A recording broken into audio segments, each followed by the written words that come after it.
পবিত্র ঈদুল আজহা উপলক্ষে এরই মধ্যে প্রিয়জনদের সঙ্গে ঈদ উদযাপনে গ্রামের পথে ছুটছে মানুষ। তবে যারা ট্রেনে যাচ্ছে প্রথম দিনই তাদের যাত্রা বিলম্ব শুরু হয়েছে। সকালে কমলাপুর রেল স্টেশন থেকে সবকটি ট্রেন ছেড়েছে বিলম্বে। এতে ভোগান্তিতে পড়েছেন যাত্রীরা, বিশেষ করে ভ্যাপসা গরমে বেশি সমস্যায় পড়ছেন নারী ও শিশুরা। Kamalapur rail station manager Mohammad Masud Sarwar বলেন, ঈদ উপলক্ষে ট্রেনে বাড়তি কোচ যুক্ত হচ্ছে, এজন্য কিছুটা বিলম্বে ছাড়ছে ট্রেন। ট্রেনের ছাদে যাতে যাত্রী উঠতে না পারে সেজন্য দায়িত্বশীলদের নির্দেশ দেওয়া হয়েছে। আমরা এখন ঘরে বসে টিকিট কাটতে পারছি স্বাচ্ছন্দ্যে।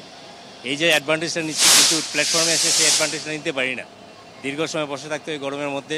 অনেক ভোগান্তি হয়, বাসায় পৌঁছাতে অনেক লেট হয়, বাসায় ফ্যামিলির লোকজন টেনশন করেন। আজকে ঈদ যাত্রার প্রথম দিন, আজকেই বিলম্ব, তাহলে আর বাকি সময় যেগুলো আছে শিডিউলগুলো কিভাবে থাকবে? কেবলমাত্র দুটি আন্তনগর ট্রেন এক ঘন্টা একটি, একটা 2 ঘন্টা বিলম্বে ছেড়ে গেছে। বাকি ট্রেনগুলো যথাসময় ছেড়ে গিয়েছে।